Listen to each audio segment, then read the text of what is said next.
the country participate in Transgender Awareness Week, preceding that Day of Remembrance, to help raise visibility about transgender people and address issues that members of that community face.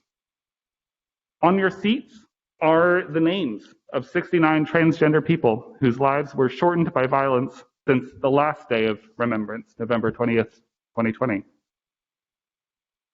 This number only includes reports from the United States, and the actual number, even in this country, is probably much higher due to underreporting. I would like to ask that we take a moment of silence to consider and remember those lives.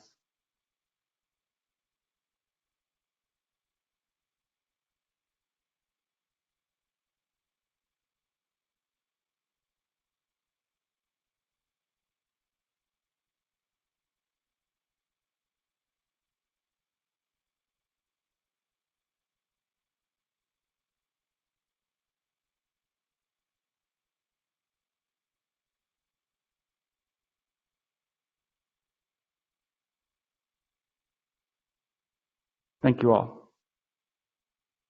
So tonight we have with us Kelsey Alexander, a former Albertus Magnus employee. We have M. Reem Ifrak, who is currently an adjunct professor here at Albertus in the MATSE program and works with Walden Behavioral Health and is an alumni of Albertus Magnus. We have Chris Garaffa from the Peer Pride Center, and we have Ethan Shura, who is an alumni of Albertus Magnus.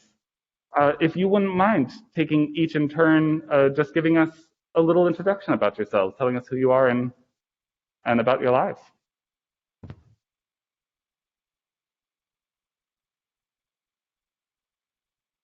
No? Doesn't sound like it. Yeah? Okay, great. Hi. So as Jeffrey said, I'm Kelsey Alexander. I use they, them pronouns, and really I'm happy to be back at Albertus. I worked here for a few years, not very long ago.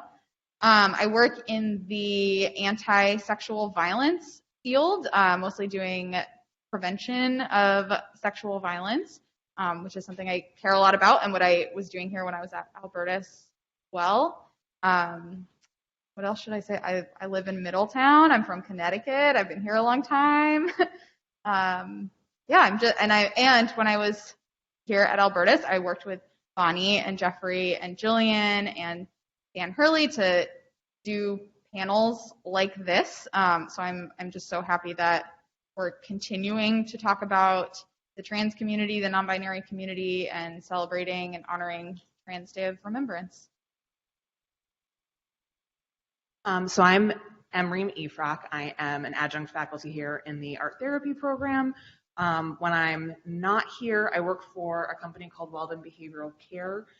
They are an eating disorder treatment facility, and I'm going to brag because I can. We just opened the country's first LGBTQ plus eating disorder IOP that's also virtual, so to increase treatment equity access for the queer community.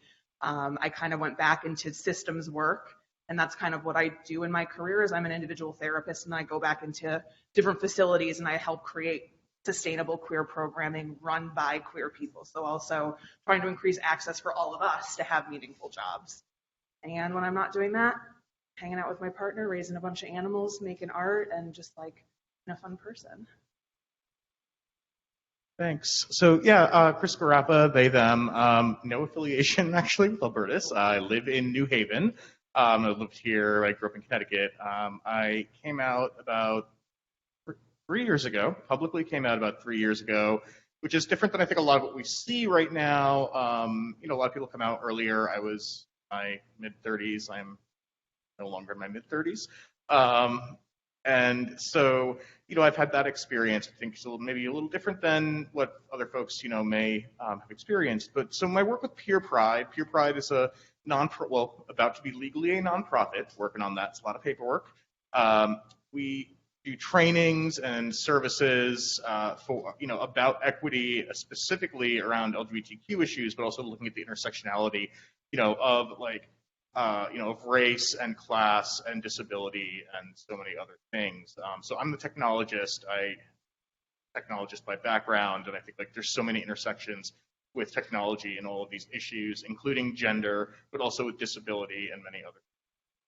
Been my focus in that work. My name's Ethan. I'm class of 2020 from Albertus, so very recent graduate. Right after my graduation, I was here again as the graduate hall director. I was in Dominican Hall for the entirety of last year. I currently work a less impressive job than those to my left. I work at Target. I am a tech consultant there, and everything there has just been super wonderful. They've been super amazing. It's weird being back here going by Ethan. When I was here, I was going by my dead name.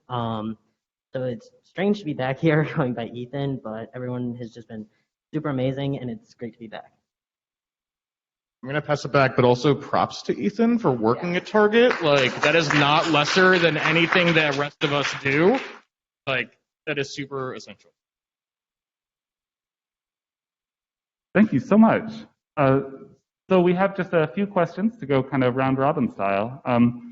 What does it mean to each of you to have community? What is the importance of community, and who are your community role models here in Connecticut or abroad?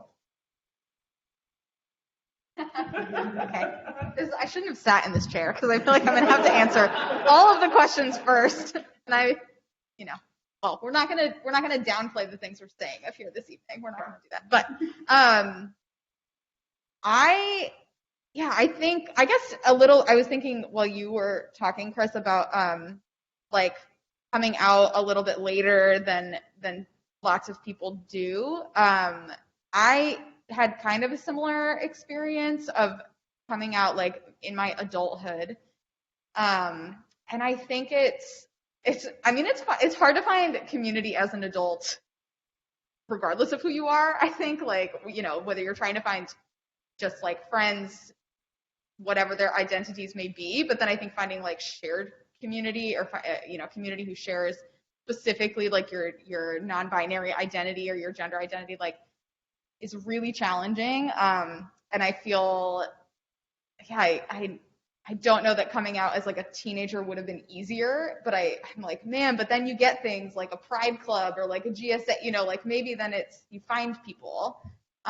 So I know that I like my handful of other non-binary friends and trans friends that I have, like I value so much, because there is just something about sharing that with other people that, as much as other folks can be really, really good allies and like really try to understand where you're coming from, it's just a different connection. So, yeah. I feel like we're all going to start sharing similar stories, which actually right now is really validating. So thank you both. So I went through my entire education at Albertus under my dead name and then came back as a person. I had started to transition. So it was really different for me to come back to people that were once like my role models and now they're my equals, but now they know me as something different. And it really made me realize a lot of like what you're saying, that like a lot of us that have come later, we don't get the same community we get when you're younger. We don't, because you don't grow up with people that are like you, that understand you in the same way. And at the same time, a lot of my experiences, both at Albertus and kind of in the New Haven community, have been so welcoming and warm. Like I'll meet someone once or twice and they'll go, hey, do you want to run a group at the Pride Center? So now I get to do that. Or I'll meet a colleague who also works in the community and they'll ask me to come to a training with them. So I've done a million trainings this week, but my colleagues make sure I get paid because they value my lived experience.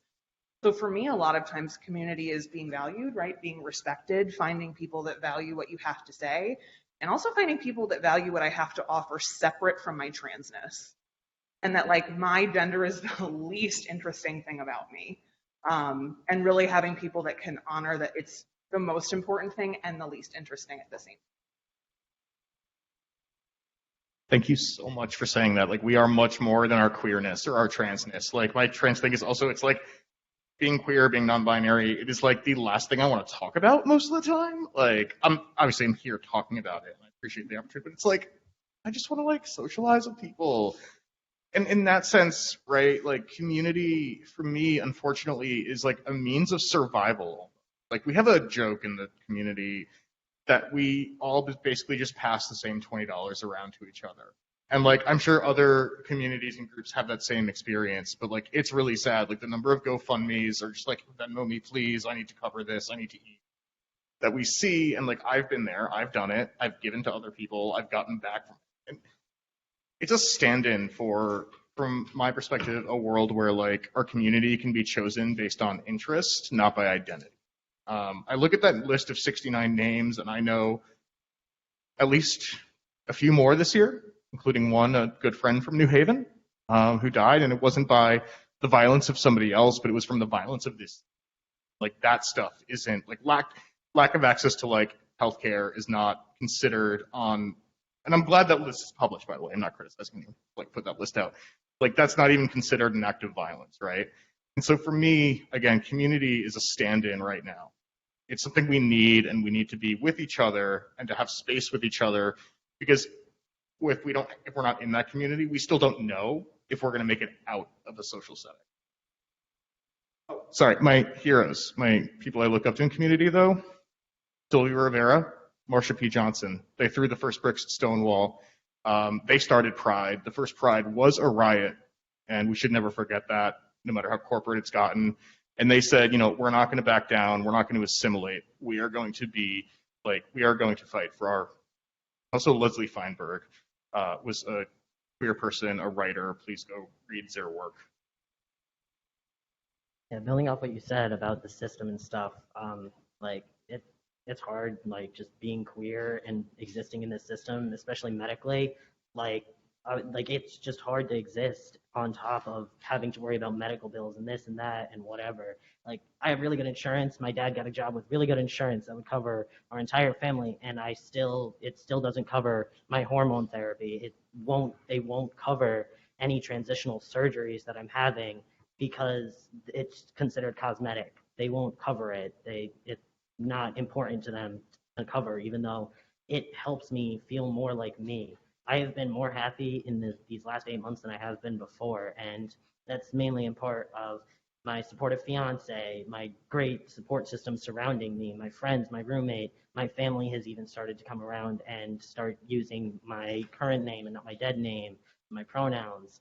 And for my heroes, I'm on social media a lot. I see all these people on TikTok mainly talking about their experiences being queer, and like mainly teachers. I follow a lot of teachers on TikTok for some reason, and I see a lot of them talking about parents just not supporting their kids and them emphasizing like creating a safe space in the classroom so that these students have this safe space. And honestly, all of them are probably my role models, because I just remember growing up and there were students that I went to school with who were out, and it wasn't good time for them. Like, people would make passive aggressive comments to them or say something or just give them a little shove in the hallway, and like no one would do anything about it. And it's just like, it's right in front of your eyes. Like, we have a bullying problem, but you're not going to do anything about that. Like, so shout out to all those teachers that make safe spaces.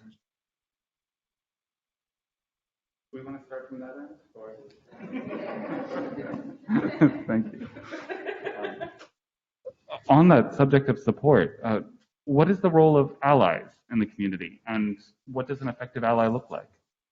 I think, in my opinion, an ally is someone who supports you for whatever reason, all of the reasons. They just care for you as a person and as a whole. And I think when it comes to being an LGBTQ ally, it's making sure that your friend or whoever that you are being an ally for feels safe, they feel supported, they feel loved in a world that just doesn't want to see us loved. I don't want allies. I don't want anyone to be an ally. An alliance can be broken easily when it's convenient for one or both parties. Don't be an ally. Be a comrade. Be a compatriot. Be somebody who, whether it's convenient or not, is going to stand with queer people, is going to stand with Black people, with disabled people, with Asian people, with whoever is being targeted and marginalized. I think the word ally, and I understand how it's being used overall in this society, but I don't like the word. I think we see so often partnerships alliances are broken over trivial things or misunderstandings. We need more than that. And the role of the ally, well, the role of the supporter, of the comrade, is to stand with and to listen and take direction and to step up when needed. And the role of that person is not to take the credit for themselves, not to say, look at what I did for you. It's to say, look at what we did together, whether it's 2 of you, 2,000 of you. That's what I think we need more of. So all of that, yes, emphatically the biggest exclamation point. And I'm going to be super gross and mushy and cliche, right? But I'm sitting here, my partner's in the very back, and I have these moments as someone who's transitioned that worries about losing people, right? And I think that's kind of normal for a lot of us in the queer community, is to worry about losing people. And luckily I have someone that will put up with that insecurity. And he sent me a message the other day that says, I cannot fathom not loving you in any iteration you come in.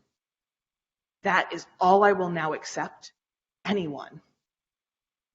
So, comrade, compatriot, companion, you better love us, good, bad, hot mess, best we've ever been. That's what that looks like. That was a great response. I feel like there's such a range of, when I think about times that I've like experienced support from people, sometimes it is in like hearing that somebody went to a march or like is, speaking up about some piece of legislation. Often, not that there aren't problems in Connecticut, but I think particularly like in other parts of the country, there's like horrendous anti-trans legislation happening that's really hurting trans kids in particular. And when I like, that is a form of support and care for the trans and non-binary community, to be like, I'm calling a legislator, I'm going to this meeting, I'm speaking up, and I'm showing up at the protest, like all of that. That really matters to me. And that's necessary. And I also think about like hearing my boss correct a coworker on using my pronouns correctly, right? Or like my mom telling me that my brother corrected her, right? Like that's also allyship. So it's like such a range of and none of that matters more or less to me. Like all of that matters. There's not like you went to the protest, so you did a better job. Like it all matters and it's all necessary. And I really like, I forget who said it, but a bit about like not looking for credit for what you're doing. Like I think that, we're human beings, and I think human beings like to get credit for the stuff that we do. I have empathy for that. But I think folks just like doing it because it bothered them. Like, I spoke up or I showed up because something was bothering me, not because I was like, wait, is it actually bothering my trans friends? Like, should I go, like not waiting for somebody else to tell them to do it. Like they just did it. Because as much as I love the idea of like, standing alongside, like having a comrade who's standing alongside, sometimes I would like to be sitting down. Sometimes like I would like, people to just be like getting up and doing it and not needing, it's always going to be the people from the community that are like leading the change, but it feels really, really good to see people just doing it without needing to be asked.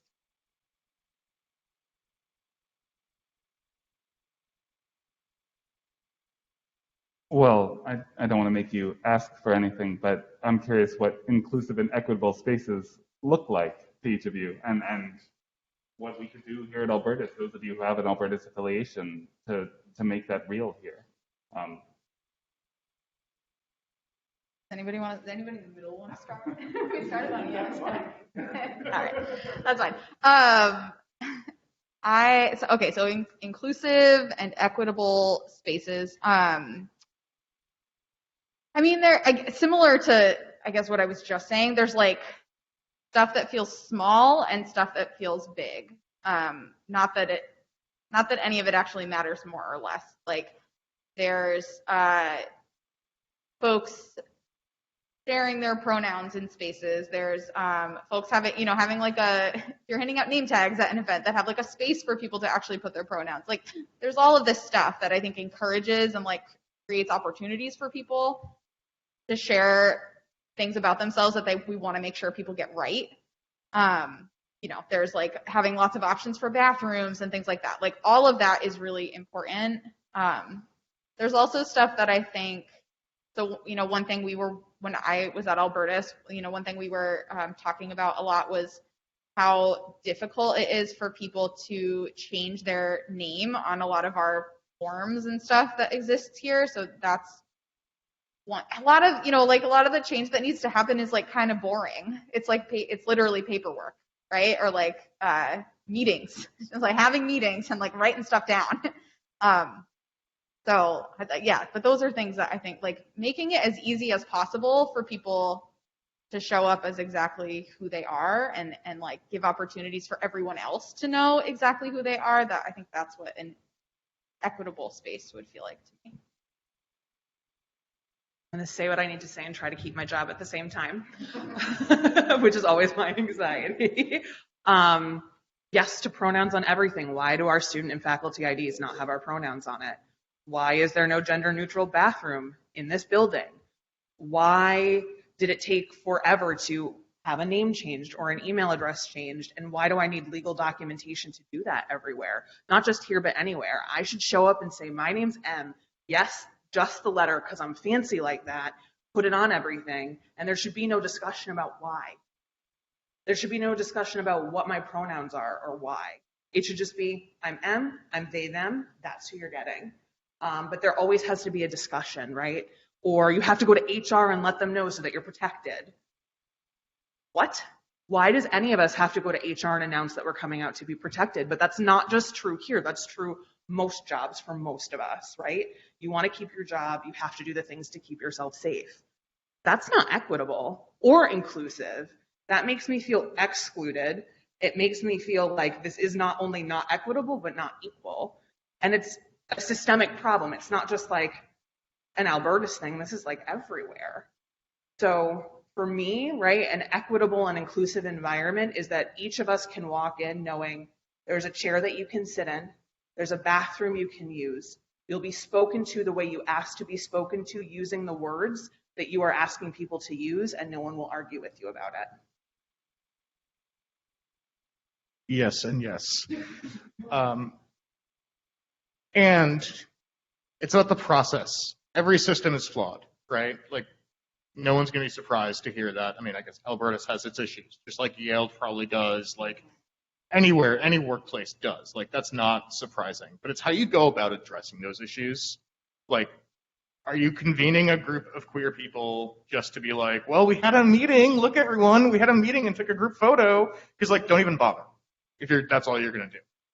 But if you're going to have that meeting and set up, like, have the community like consistently giving input and feedback and saying, this is what we need.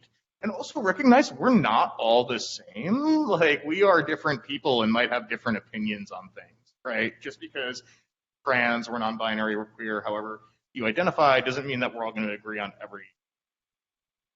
So have that board, that advisory board, give it some sort of power, right? Without power, it's just be transparent about what's happening. Is this held back because of budget issues? Is this held back because, like, somebody just doesn't do it? Like, be open about that and explore ways and take input on ways to address that issue.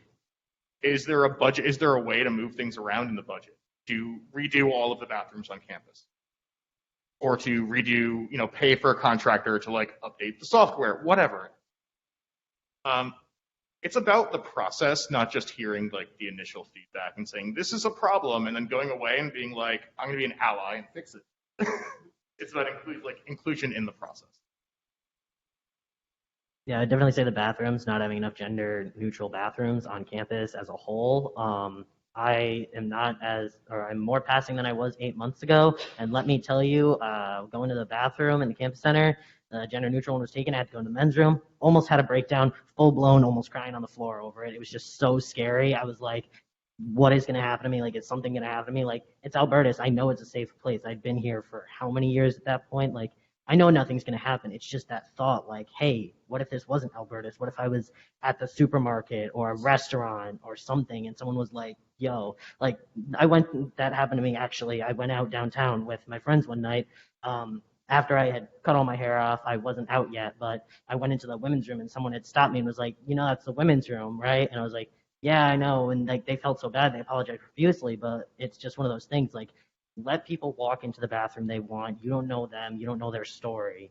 And call out other students, other friends, those in your class, anyone who wants to either make fun of pronouns or whatever, or I identify as an attack helicopter, whatever.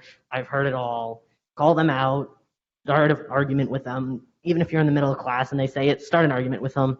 I'm sure that any of the professors here will start a conversation with it, probably try and de-escalate an argument, but just call out, make a safe place. And I think even starting, making a mandatory class for first-year students on accepting those who are different, just whether that be LGBTQ, racial, religious, just overall acceptance of other humans.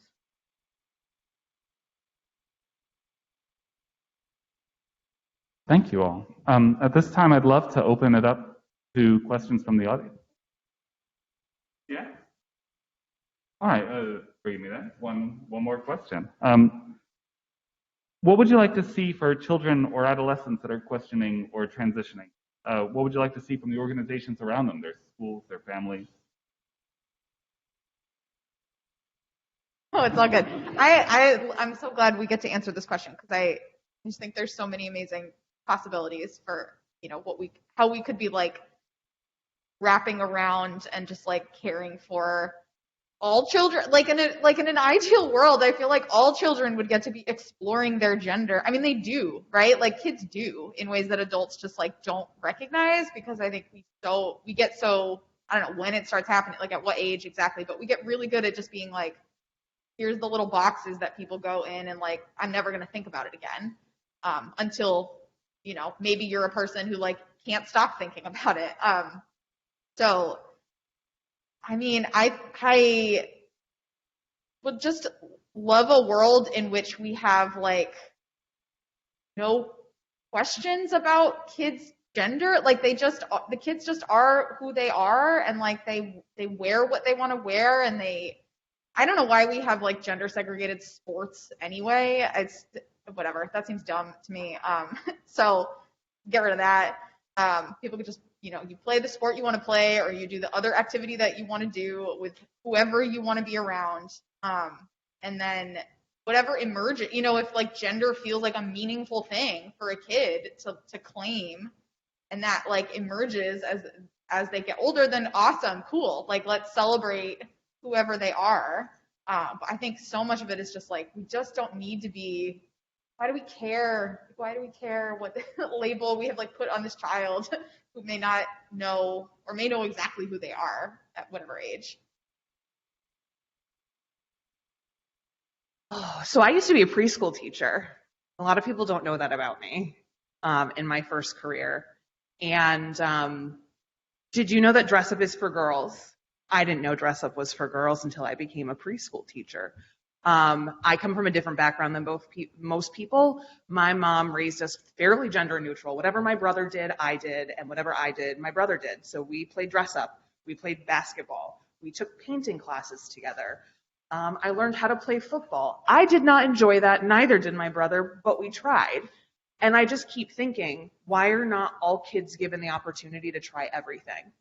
Why is a certain sport gendered, dressing up, making art, right? We need to actually like de-gender all things and then plop kids into schools where teachers, faculty, anyone that's there takes a kind of a basic gender competency training on how to de-gender your language, how to de-gender activities, and how to de-gender discussion so that we can let kids make choices. Like, what if we gave kids pronoun charts and asked them which one sounded good to try that day? What if we told every kid you can wear whatever you need to wear into school, and when you come into the classroom, you can choose anything from that wall to try out today? Doesn't matter what you choose. What if we as an education system were the option for kids to explore that in a safe, meaningful place with multiple safe adults, so we could teach them to create community from the jump, not wait until we're all in our 30s and 40s trying to figure out how to do that now. It's, in my opinion, like the biggest failing that we have in our system when it comes to kids and to teens, which is just, we don't give opportunities, we just give standardized tests.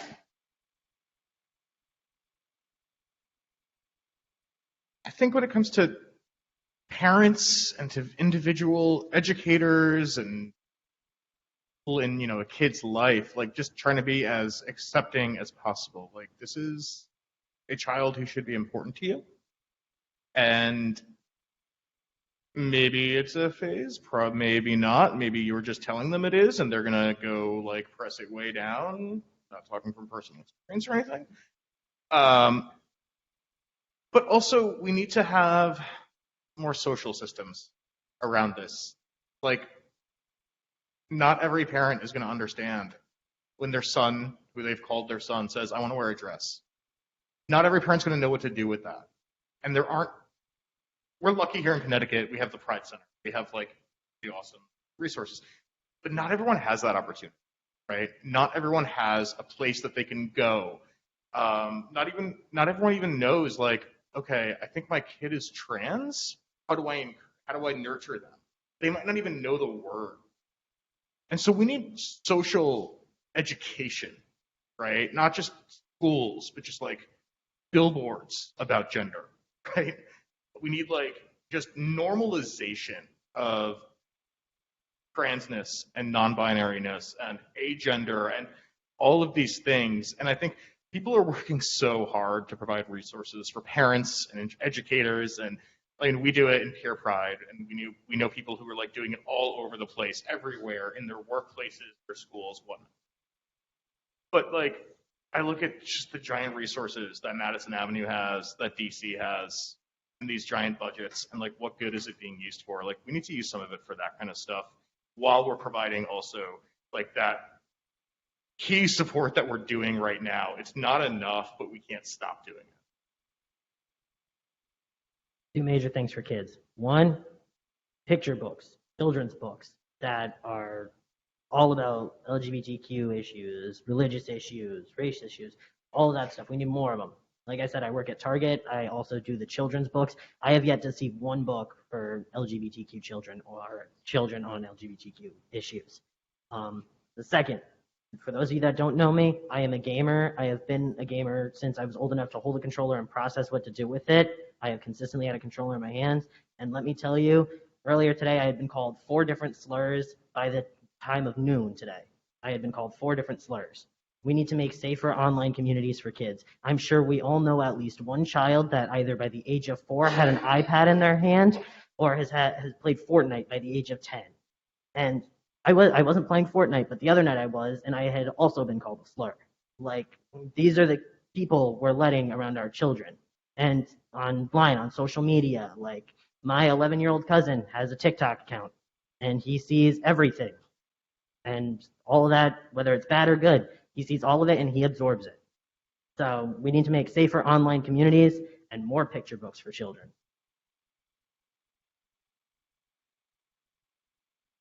Thank you. So yes, we'd love to open up to questions from the floor. I'll be bringing microphones around for anybody who would like to ask a question. Just raise your hand and I'll bring one over for you. Any brave starters?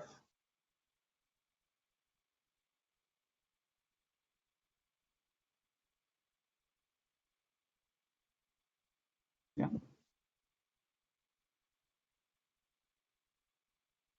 Hi there. My name is Marissa. This is I guess a more specific question for Chris. I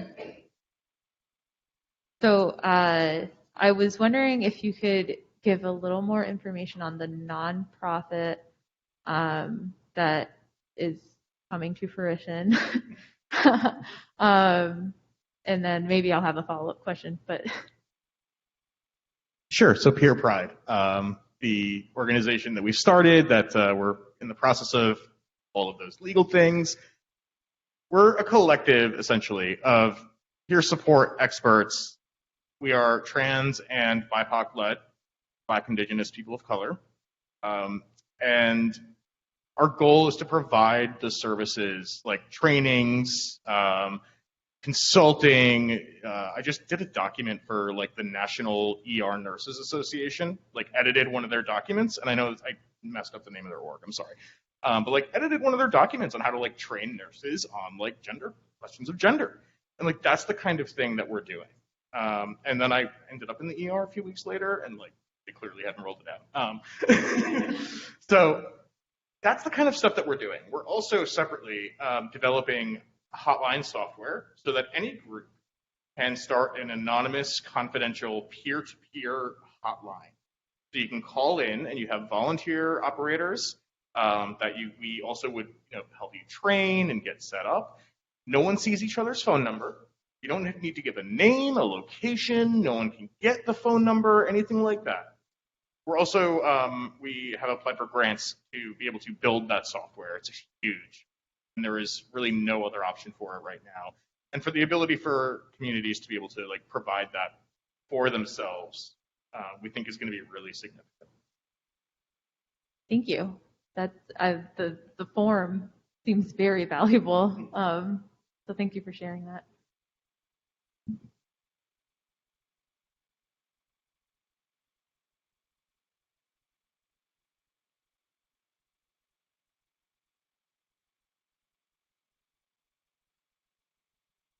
Hi, so I have a question for everybody, but Em and Kelsey, you're going to help me craft my question.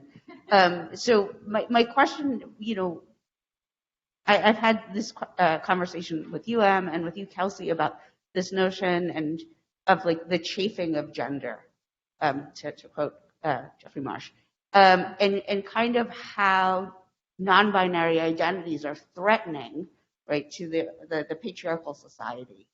And if you can kind of, I'm not as eloquent as I would like to be in terms of asking the question, but if you both could kind of speak to that, and if everyone could sort of speak to that. Oh, this is my favorite subject. So I lovingly call being kind of non-binary or any kind of gender label that doesn't subscribe to the binary system as the gray space or the upside down, depending upon how bad or good it is on what day. And it really is about the idea that like, it doesn't matter what I was assigned at birth. I'm going to wear a dress and a suit, and you're going to be really confused when I wear both together. And you're not going to be able to quote unquote clock me or figure me out.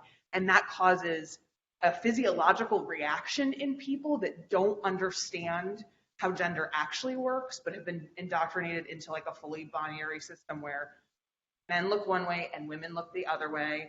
And non-binary is told that we're in the middle, but I don't look like I'm in the middle.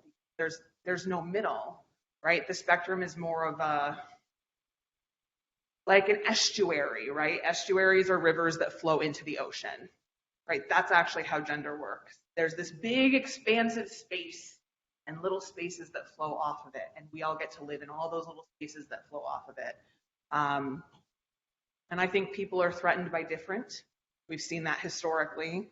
I think people are threatened by confidence. I think people are threatened by pride. And I think that quite often people are threatened by people that are not uncomfortable making you uncomfortable. And non-binary makes people uncomfortable. I'm comfortable with making people uncomfortable, and that's hard.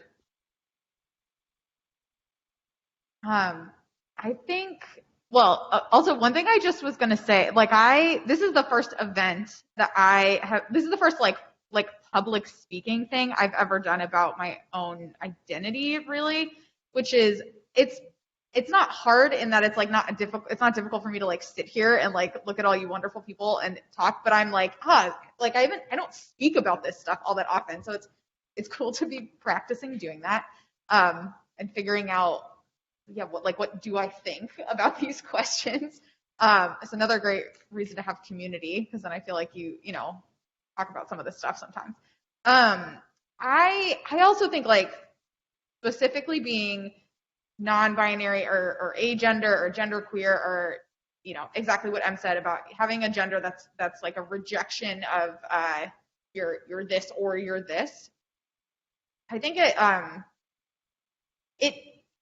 it wasn't like a choice to be controversial or like screw all the binaries, like this is the one that this is like what I'm choosing for myself. Like it's just a feeling, it's just like what I know about myself. And I think once I started like exploring that and claiming that, it does, I don't know, open your eyes to like all of the other binaries that exist in the world and like all of the ways in which those are wrong too, and that it's just like not helpful, to have like good people and bad people, right? So that's like another binary I was like talking about at work today, right? That like we're all both, we're all of that. And so I love the image of gender as like an estuary and ocean, and feel like that's how I feel. Like I feel like expansive about myself and my gender in a way that I did not when I was like, oh yeah, no, like this is what I am. Like this is what I have been told that I am or whatever. And I get why I understand why it makes people uncomfortable, because I think we just live in the, at least in the United States, like we live in a country that is we don't like to see the nuance of stuff, or we don't like to see the messiness of stuff. Like we're very like, you're this or you're this, and anybody doesn't fit one of those two categories, like we don't know what to do with you. Yeah.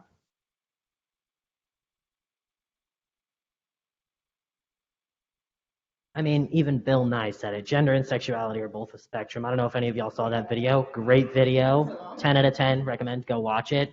But I feel like the patriarchy just needs to disappear. Like, it's too fluid. There are too many identities out there for anything to really be set in stone. Like, think about it. Men are traditionally CEOs and doctors. But, like, how many people here have a women doctor? Raise of hands. I go to a doctor that is non-binary. Is it Anchor Health? Yes. Anchor Health, amazing place. Almost every single person there is LGBTQ, amazing place. Has never made me feel more welcome. I even got my fiance to switch over because she identifies as pansexual. Like, there are just these roles that were traditionally male are now being given to women. I just saw a post the other day about women in sports being recognized. 2 of the women on that list were CEOs of 2 of my favorite teams. Like, it's stuff like that is happening. That is just it's going to continue happening. Like, jobs and all these traditional roles are losing like their binary gender like percentages, I guess. Bringing up Anchor, I just want to go back to one of the previous questions about like how to make things more inclusive, right? Anchor is actually a really good example here. When you go there and you have an appointment, they don't ask are you male or female. They ask, do you have a uterus? Do you have testes? This and that and this, and they address it based on that, which is actually what most doctors think they're asking when they say, are you male or female? So that's just a really good example. Thank you for bringing up Anchor. But I love the question though, because like we haven't been like non-binary people as like going against the grain of patriarchy by our mere existence, but like we haven't been doing that for that long, honestly.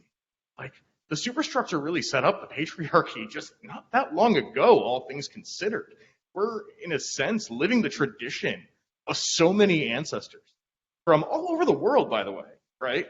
In native cultures, there's 2 spirit people, right? In many Asian cultures and on the Indian subcontinent as well, there are 3rd genders and more.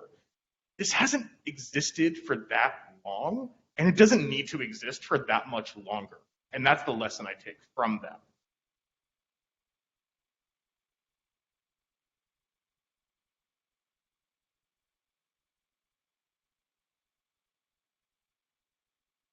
I'm pondering how to ask this question, and I don't know, I don't know how well I'm going to articulate it, but I am very curious. All of you have talked about different moments in your life where your coming out moment or your transitioning moment.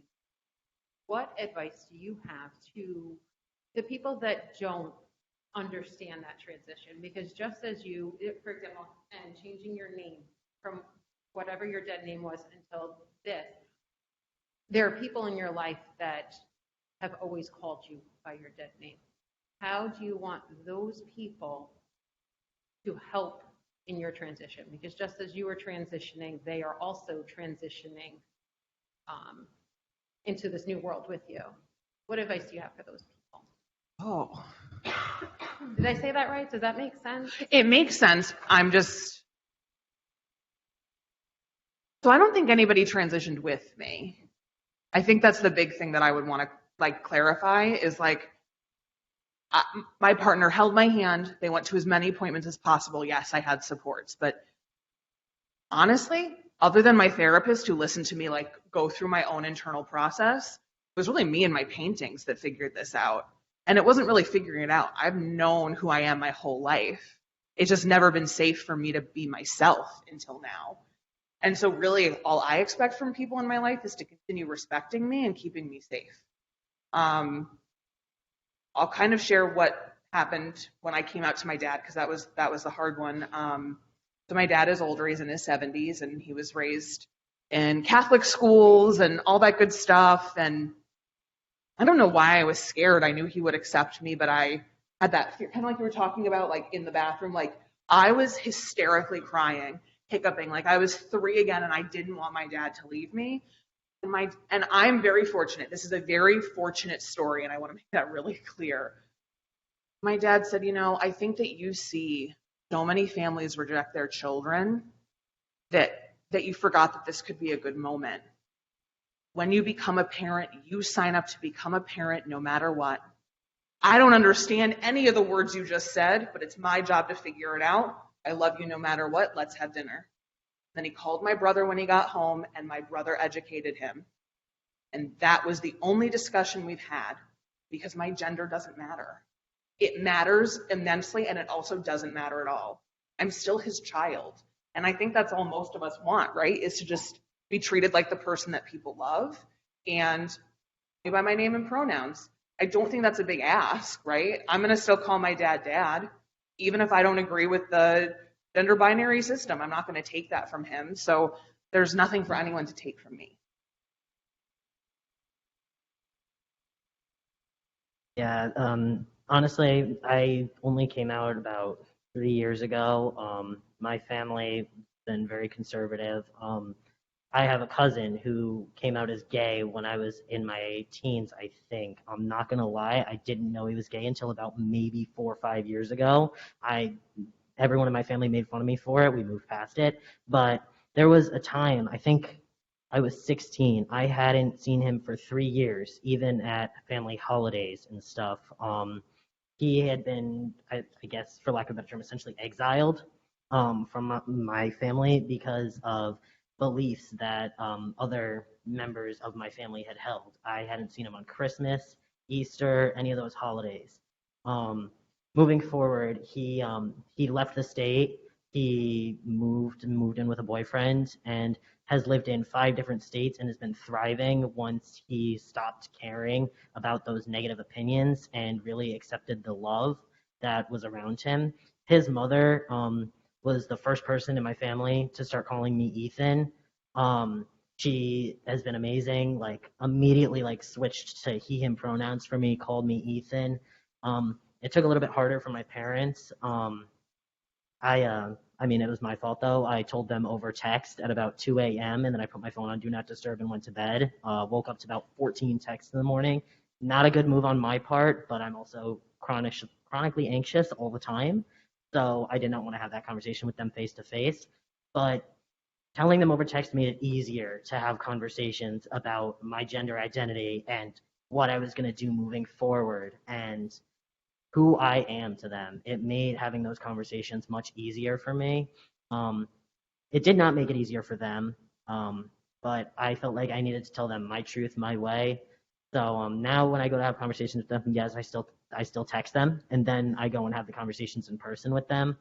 But I see that it's hard for them to accept who I am because they've always known me as their daughter, and now all of a sudden I'm their son. I have a beard, and it's weird for them. But yeah.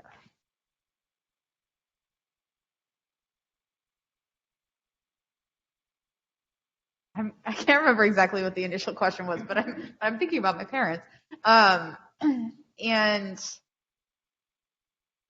I think I have not come out to my dad. My dad knows that I'm queer, but doesn't know that I'm non-binary, mostly because I just think he'd have a hard time understanding it. Not because I'm worried that he would be like, get out of here, or like not love me. It's just I have no idea how to explain it to him. And I guess I feel, nervous or like it's just going to be really awkward or something. I don't know. Like I have moments of being like, you know what? When you let people know who you really are, you're often pleasantly surprised by what people can understand. So I don't know. We'll see. I'm getting married in like less than a year, and I feel like I should probably say something before then because it could come up, I guess, at our wedding. So maybe. Yeah, I think, and I guess I will say like I think for me it's just a matter of deciding who do I care about enough that the information feels important for me to share with them. And there's definitely people in my family, including people who will like be at my wedding, that I'm just like, I don't care. I just like don't need to have this conversation with you. I was super excited to tell like all of my friends. I'm actually pro texting some stuff because then it lets people have their reaction not in front of you. Like I actually think that I did that with like pretty much all of my friends. Because and with some of my family, my mom and my siblings, because it was just like, I don't need to be, I'm a person who will try to manage a person's reaction to something. And like, I just didn't want to. I was like, it's too much. So text, process it on your own time. Come ask me questions if you want. Like, that's fine. I found that worked pretty well and that I was met with like so much love and compassion, which was wonderful. But then there's also people I'm just like, I don't need, it just doesn't matter. It's not going to change my relationship to you in a way that I care about. So I think it's also okay to just be selective about who you tell things to. Real quick, because I know other people probably have questions, but like, yeah, I mean, our transition is difficult enough for us probably. Like, we don't need, I understand it's confusing to a lot of people. You're not sure what to do, but like that, don't put that on us. Don't put that on the child. Like, it's okay in ways to express, like, hey, I'm having a hard time with this, and I'm figuring out how to do this. Which of these things would you prefer me to do with you? But don't be like, I can't handle your name change. Like, don't do that. I mean, if you've ever, like, when women get married, change their last name, right? Like, no one makes a big deal about remembering that. I mean, I wrote a piece about names, and I was like, well, what if you had to keep the name? What if you had to keep the first email address you ever had for the rest? How embarrassed? I'm looking around. How embarrassed would you all be right now? So think about it that's like something you can tell people. Like, that name just didn't fit me anymore. That email, Huntermaster75, it didn't fit me anymore. Like, it's not who I am. And like, we're gonna do it on our terms. Whether it's choosing who we are or not out to, I have people in my life that I'm not out to, or choosing how we're going to tell you and communicate with you or not communicate with you, or what we are and aren't going to talk about. Like, that's on our terms. And it may not seem fair and it may seem really uncomfortable, but that's just how it is.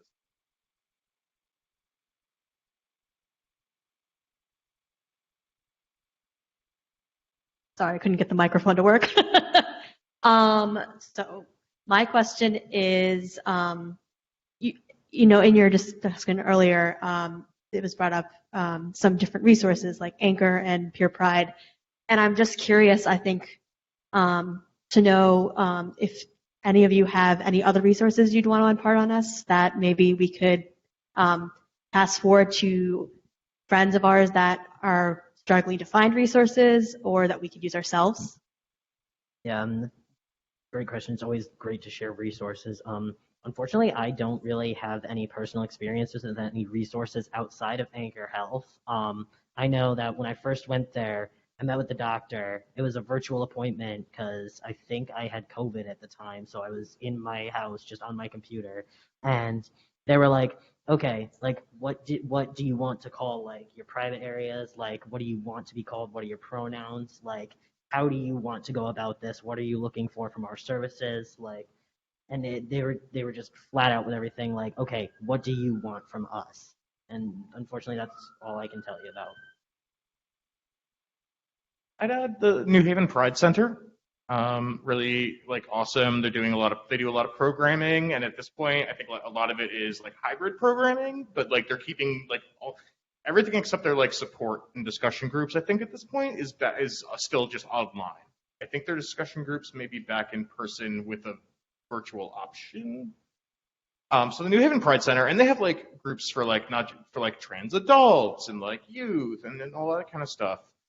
I would say, and I will preface this with like be careful, but like there are Facebook groups for trans people. There's Transgender in Connecticut, but like you can only trust people in those groups so much, right? Like the moderators try to vet people, but like I'm also like security and privacy conscious, like be aware of what you're talking about, like in those groups and who you're like talking to, but they can be a really good place to go and say, I need a doctor who does this, this, and this. And I can't get to Anchor because I'm in Litchfield. And, like ask about that. Oh, Beck, I have a list, right? So I have a website. It's called rainbow-recovery.org. And if you go on it, I actually list as many resources as possible free. So I just created a resource page on my private practice website where anyone can go. And you can find names of therapists, doctors, different hotlines that service the LGBTQ community, trans and gender nonconforming folks, and that specialize also in eating disorders. I mean, Trevor Project and Trans Lifeline, right? If someone needs someone to talk to, but also if you go on their websites, you can get statistics and information that could be helpful. Listen has some great support services. Locally, there's also Apex Community Care, Circle Care Center. Had another one, but I forgot it, so that's fine. Middlesex Hospital, yes. Yep, their program there. So, as you can see, many of us have experienced those resources and are happy with them. So I think that's the other thing, right? When you're looking for resources, it's like the one time where you can email me and you could even ask, do you experience a doctor at this place? I would ask around and ask all my fellow folk in the community, do they? Because sometimes resources need to be vetted hardcore. We have one question from our online audience. Are there statements or questions binary people have come to you with innocently, without the intent to offend, but that you do find offensive, frustrating, or exasperating? Yes, thank you. Okay, so I'm going to brag again. I got to do an interview with Jeffrey Marsh, and Jeffrey Marsh and I agree on this question. Why do people keep asking us when we knew? Why you got to ask me when I knew I was non-binary? I was born this way. I've always known. It's the system that stopped me from being able to have words. It is my biggest pet peeve because also, I don't owe you my coming out story. I actually don't owe you any stories about my gender. I don't go around to cis people and go, when did you know you were a girl? But really, when did you know? When did you choose your pronouns? Because that's not a process you have to go through in a world that's set up for you.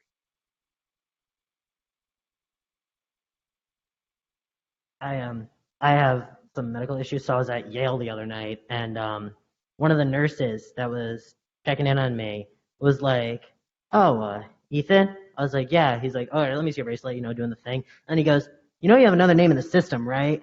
I was like, yeah, I know. He goes, well, are you going to change it soon? Sir.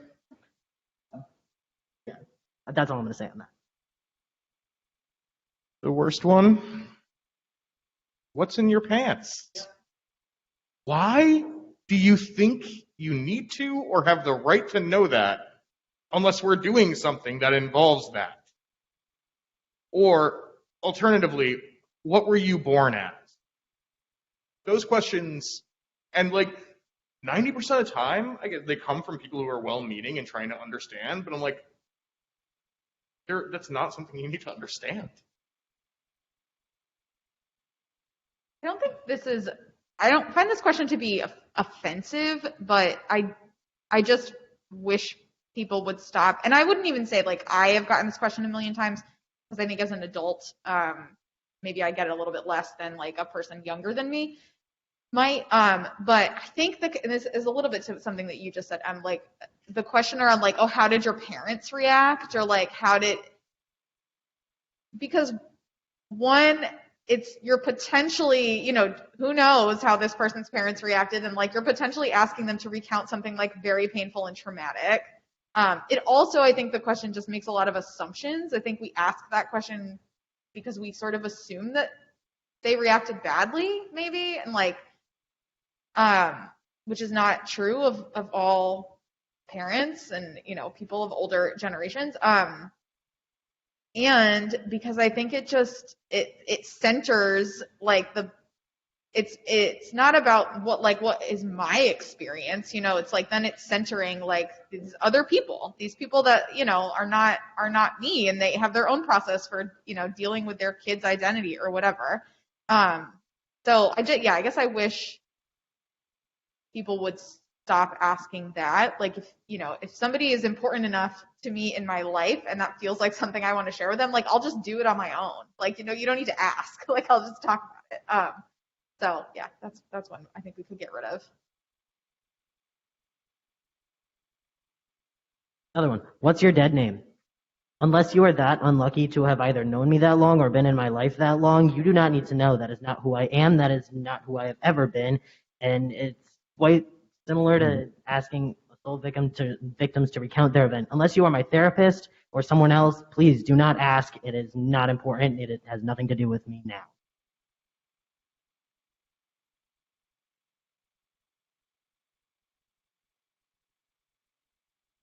Can I add two to that? My two are, I'm okay with that. Oh, I'm like, thank you. You're okay with me being trans? I was really worried about that. And the other one is, and I know this is not meant to be mean, but well, as long as you're happy, like as long as I'm happy being a chair, like what does that mean? As long as I'm happy. So sorry, I had to say those. Oh, the other one. We have a lot of these.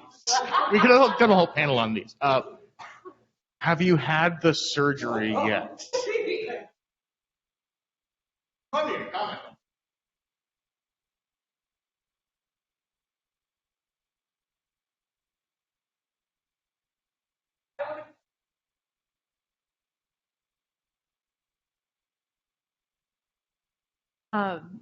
So just like M shared that artwork has been a part of their experience or has been along with them in their journey. I was just curious what kinds of forms of meaning making have been along with any of you on your journey.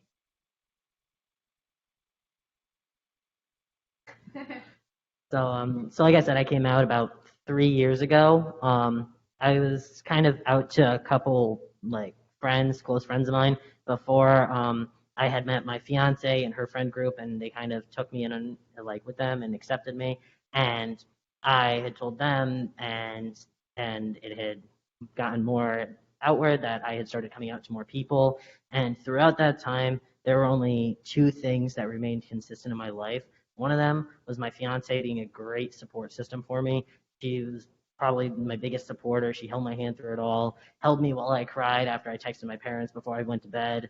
And number two was video games. Like I said earlier, the community, super crummy, that's not gonna change. But let me tell you, if you need to ever decompress and you got Minecraft, just go in, start building a bunch of stuff and then blowing it up with TNT, and you're gonna have a great time. It's a great de-stressor, I promise.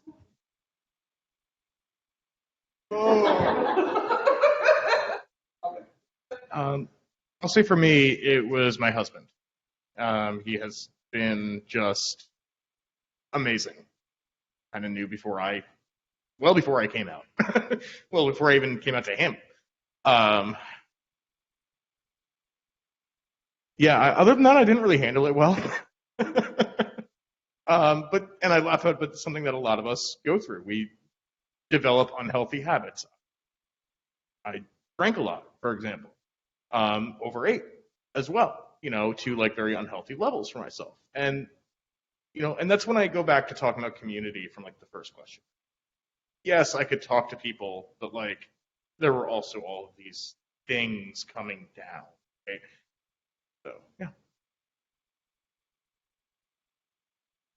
I think I'm like in the middle of, I think you use the phrase like meaning making. So I'm like in the middle of that, where I'm a modern dancer, and dance is a super gender binary space a lot of the time. Like, especially like ballet, but even I think in modern dance, there's like, yeah, it can be very gendered and very binary. And I've been doing a lot of, I think it's been really helpful for me in just feeling connected to my body, like what it is and what it can do for me. And I don't know, playing around with even like, I go to a dance class once a week, and it's with lots of, not lots of, but it's a small group of like cis women mostly. And thinking about even just like, okay, like what do I wear to like go to this class? Like, and I grew up I took dance classes my whole life and was always in this very like, this is like a class full of little girls and we all wear, like, this is what we wear, right? And so I think I attach a lot of, there's like lots of sort of like triggers a little bit around some of that, of being in such a gendered space my whole childhood. So I don't know, I'm like trying to like reclaim a little bit of that, or like redefine some of that for myself. But I think having like a thing that is like expressive that I get to do with my body feels so good for also then like processing, like how do I feel about myself and like what's going on with my gender. I just want to say I think it's super vulnerable, Chris in particular, when we admit that we've had like negative ways of coping through this. And I think it's great that I said art, right? But I'm in recovery from an eating disorder. That certainly played a very large role in my journey. And I'm not going to sit up here and pretend that most transgender nonconforming people also have something, right? It's not all painting pretty pictures and now you come into my house, you get to see my journey on the wall. You don't get to see things like my partner reminding me to drink water 15 million times a day, or reminding me that I conveniently forgot breakfast and lunch again after therapy, or, right, there's all these things that we all go through, and it's not just us though, like people go through it too. Right? Like any of us can have anything that we're struggling with. So I think just as much as we take good things on journeys with us, we also take not so good things with us, but that's true for anybody regardless of what body they're in.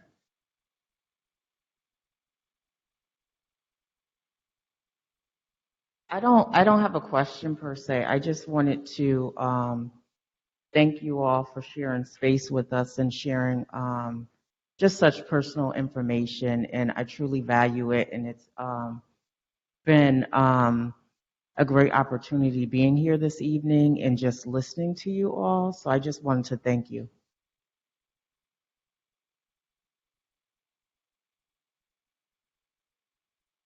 Hi. So in my undergrad, that's when I was first starting to come out to family, and trying to find community in my campus was difficult, just because I didn't really feel welcome in the space. I was one of like the only women of color there. identifying women of color. So how do we, I guess my question is, how do we hold each other accountable and making sure that the spaces that we hold for each other are safe for everybody, no matter who you are, your background, how much you know about your own community, etc.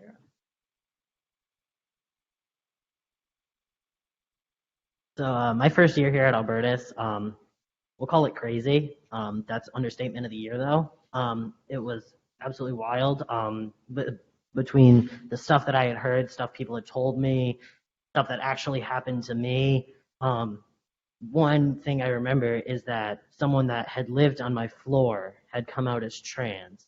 And I, at the time, was very uneducated. I mean, I wasn't really friends with them or anything, but I was uneducated, kind of mind my business, said hey in passing, but that was really it. But they lived on the opposite end of the floor than I did. And I just remember that some people were just super, like, not welcoming about it. Like, they had made comments, like, when they had finally moved off the floor, like they were running up and down the hallway celebrating about it. Like it was just not a good, safe, healthy environment for that person. And reflecting back on that, I think about how much I've grown between that time.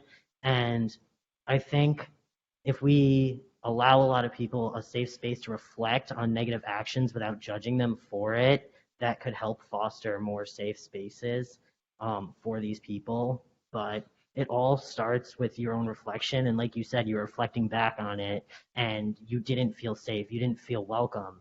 So these are the things, obviously, that you're asking about, we're trying to fix. And to do that, we just need to create more safe spaces for those around us. We need to be a safe space for those to reflect on their actions, their negative actions, without judgment. Like if someone comes to you and says, hey, I said this to someone a couple years ago and I feel really terrible about it. What can I do in the future to avoid this? I wasn't with malicious intent or anything like that. You know, something like that.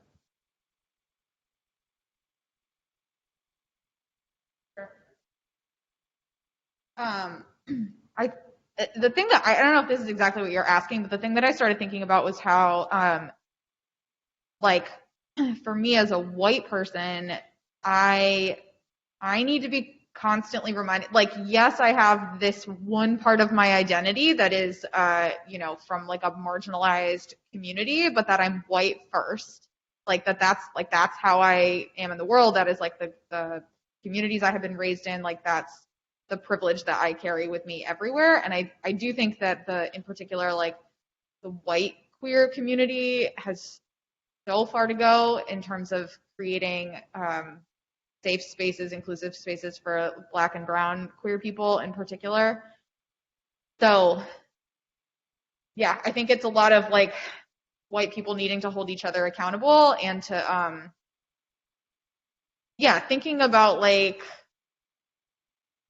I don't know, when we look at even stuff, stuff like pride events or like if any sort of event we're creating that's like, this is for queer people, like we're doing this thing that's like celebratory or honor of something or whatever, like where are we having it, like who is it accessible to?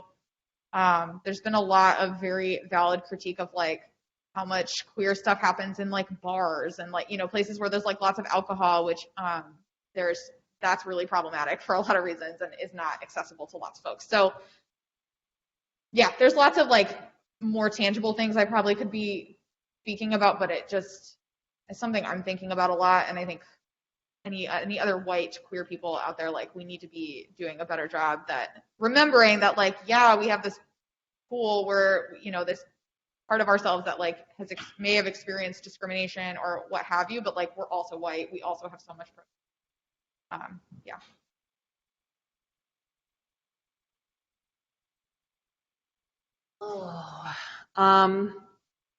So the rule of thumb that I've kind of learned amongst my close friends and colleagues is we honor other people's lived experience, right? So if we ask for someone to come speak where they're looking for someone who's trans or gender nonconforming, I'm actually not the first person people go to.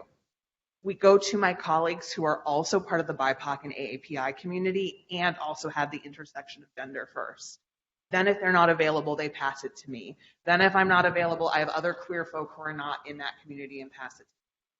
We have to kind of pass the mic, right? And give the stage for the voices that are the most marginalized in all of our communities, to start normalizing that those voices exist and that they have something to say. Because I bet you had something way more important to say than me and should have probably been up here with us. Now we know we're here, right? So next time, I hope that you're sitting up here instead of me, because that's how that works.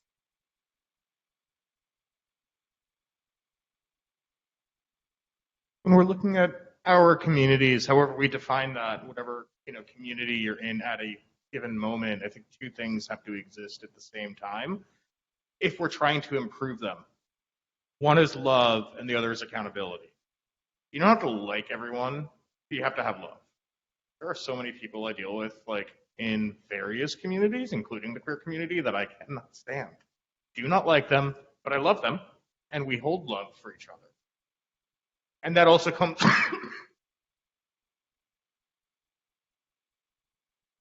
with accountability. And accountability works both ways. You have to be able to be held accountable, and you have to be able to honestly hold somebody accountable. And that second part can sometimes take some courage to tell your friend, tell somebody you don't know, hey, what you just said was messed up, and here's why. So I'm going to add to that. We have time for one more question.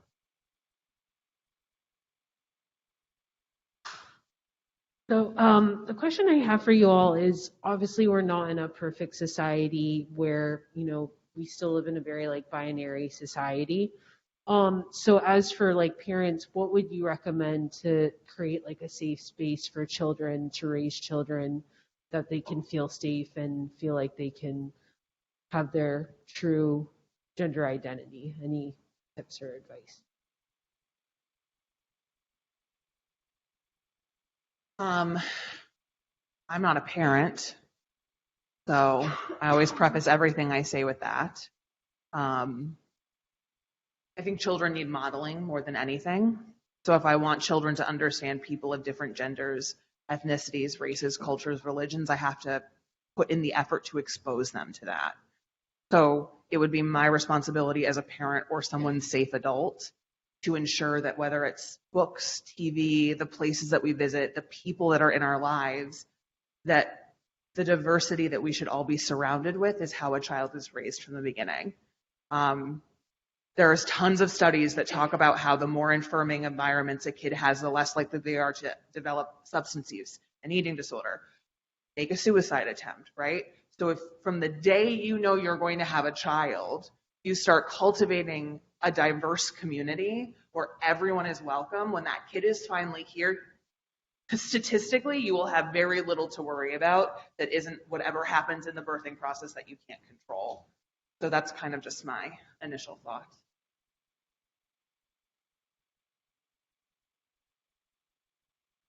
So, like I said, not a parent, still very young. My advice could be skewed. My fiance and I, the far and few conversations we have about raising kids, like legitimately talk about raising kids, we talk about being very open with them. And that's one thing my parents did, more or less about financials rather than everything else.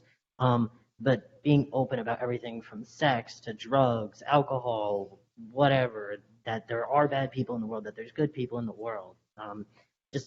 We've agreed that we want to be open with our kids, and hopefully that they see us as allies and friends, but also parents, and just someone that they can come to and say, hey, I'm kind of feeling this. Great. Do you want to keep working through it? Did you just want to tell me that? Like, what are your next thoughts on it? So disclaimer, also don't have children. But growing up, I had some other issues, right? And so did my brother, and we had our struggles. And so I would think the thing I learned from that is that your child is their own greatest advocate, and you are their second greatest advocate. And it doesn't ever get flipped around. Your child knows what they need, even if they can't express it, even if they don't know the term for like an IEP in school, right? They know what they need. Trust them. I saw something that Gabrielle Union was talking about being. So I'm also not a parent, but she is, and I'm going to borrow something that she said because I thought it was really smart. Around, so obviously Gabrielle has a trans kid, and around like being a parent of a trans kid or what have you, like that we can be working and should be working every day to like create a safer world around our kids. We have no control really over what's going to happen when somebody like leaves our home and they're in school, they're wherever they are. But we do have control over what happens like in our homes and who is in our homes. And so she was speaking really beautifully about like, if there's somebody who's not 100% down with what is happening in my house and like who my kids are, like they are not in my house. And because my kids need to know that like this is the place that they get to be exactly who they are and feel 100% safe about it. So I think that's a little more specific scenario than you're probably asking about, but I was thinking about that and I thought that was wonderful.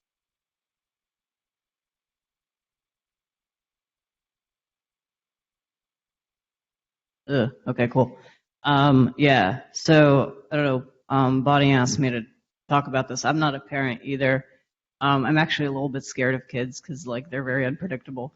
But so a lot of the things that panelists have said, including like I've known since I was really little, but I didn't have the words and I didn't have the environment to enable me to do that. There's a lot of reasons why parents feel like they have no choice but to assign their kid a gender at birth. And we can get into what like some, harm reduction alternatives are there if you do feel like you have absolutely no option but to go down that route.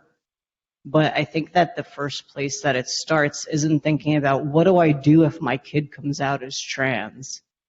It's you need to think about how do I create an environment where my kid is the first person to tell me who they are and not I'm the first person telling them who they are. Internalize as a parent, especially if you have a baby who's like little, right? That you do not know who your kid is. You don't know what their gender is. You don't know what their orientation is. You don't know what they need. You don't know how they feel until they tell you.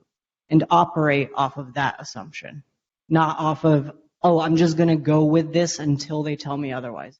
Because the world is an environment where kids don't feel safe advocating for themselves, where something a lot of the time really monumentally horrible has to be experienced in order for somebody to feel like I have no choice. I have to choose between these two very difficult things.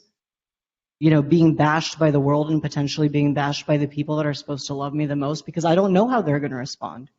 I don't have that answer. And being not true to myself anymore to the point where my dysphoria eats me alive. Nobody should have to get to that point. A little kid should not have to get to that point. It's easy to create an environment where you're like, I don't know what your identity is. You tell me, here's all the options in the world.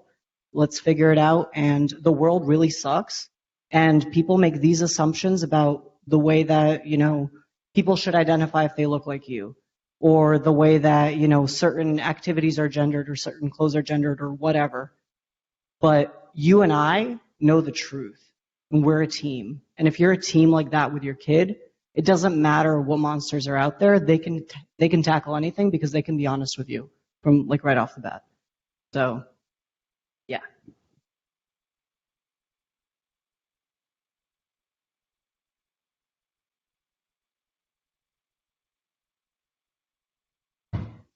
Thank you all so much for that conversation.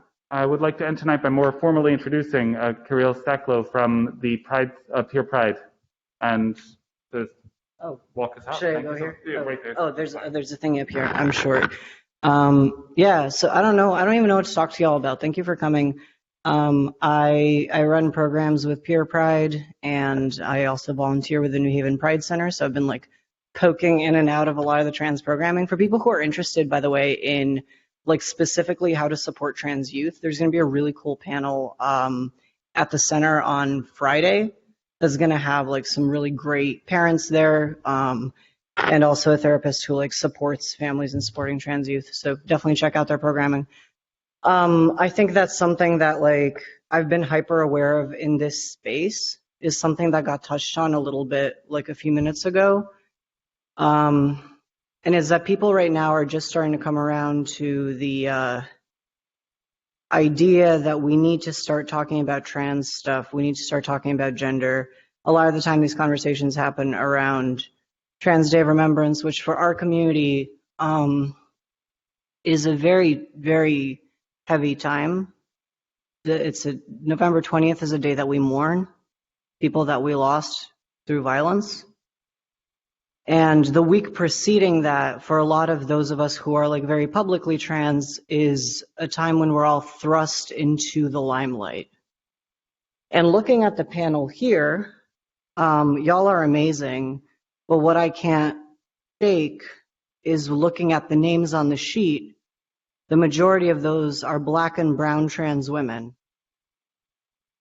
And when we talk about systemic transphobia and when we talk about the violence of anti-trans hate in this country, you can't talk about that without talking about trans misogyny and anti-Blackness and racism. And what I really want to urge people to do is when we're doing this work, to really start from the really dirty roots of what still grows in this country and what happens in this country regularly. There's a few names that I could think of that were violent murders that aren't on that sheet, that are all Black people. And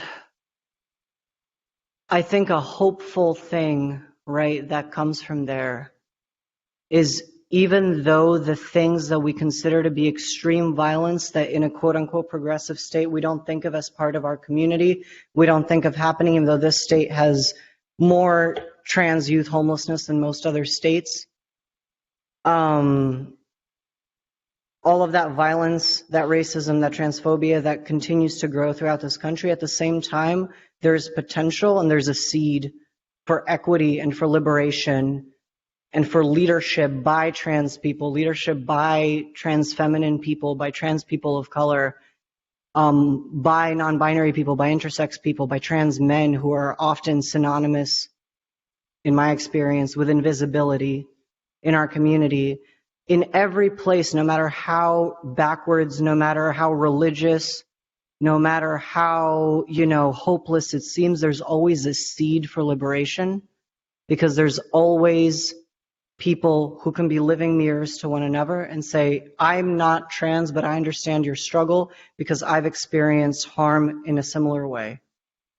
I might not be experiencing the same thing that you are, but we're dealing with the same system and we're dealing with the same problems. And that's how you build equity, right? That's how you build a stronger, more inclusive community.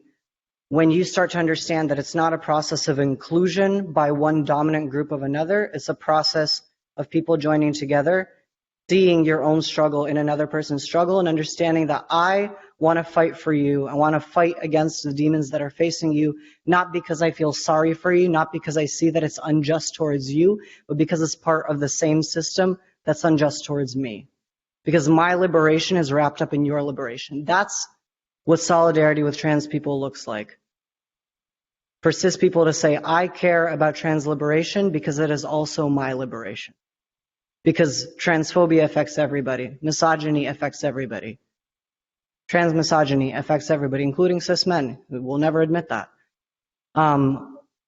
Even like in a Catholic institution, right? There's so many roots in Catholicism in South America, Southern Turtle Island, right? Of liberation theology. And so many trans people are embracing that and embracing the divine alchemy of the self, right? There's so many things that connect all of us. And what I want to really urge people to do is look at your struggle, look at what you've experienced, look at the things that you see as unjust in your own life, and see yourself as an honest mirror of the struggle of trans people. And really motivate yourself through your own experiences to stand up for trans people and fight for trans people in every space and every iteration of injustice that you see, because it lifts up all of us. It doesn't just lift up trans people who are the most downtrodden of all of us, but it lifts up everybody. And like Chris said, this system that's benefited socially, financially, structurally from artificially oppressing us and pretending that we don't exist has only existed for a little while. And I think that if we fight for equity, if we fight for liberation, if you fight against racism and against transphobia together, we can go back to normal, which is moving away from patriarchy, moving away from cis sexism, and moving away from systemic racism. We can create a different future where we don't have to say names anymore, and we don't have to be in the spotlight anymore like this. And we can just hang out and, I don't know, eat Twizzlers or something. But yeah, check out the Pride Center's programming. There's a lot of stuff going on this week. Your little doodads, the papers that are there, I don't know why, but there's like a wrong time on them. I think the Pride Center accidentally put the wrong time on their website. So it's actually at 3 o'clock. But don't worry, it's going to like probably be dark by then because it's getting dark at abysmal times right now. Yeah, check out the Pride Center, pridecenter.org. If you want to check out Peer Pride, if you like the idea of doing peer support work, like creating support groups or a hotline, chat line, text line, anything you want to do. If you are in a workspace or a school or something that needs some equity work, education around anti-racism or trans inclusion or trans competency, or having an accurate curriculum, feel free to hit us up, peerpride.com. And yeah, I didn't really know what to say to y'all, but I got asked to say things. And I'm really happy that y'all are here. And thank you for taking the time. And thank you to the panel. Y'all are really cool. We should connect. Thank you.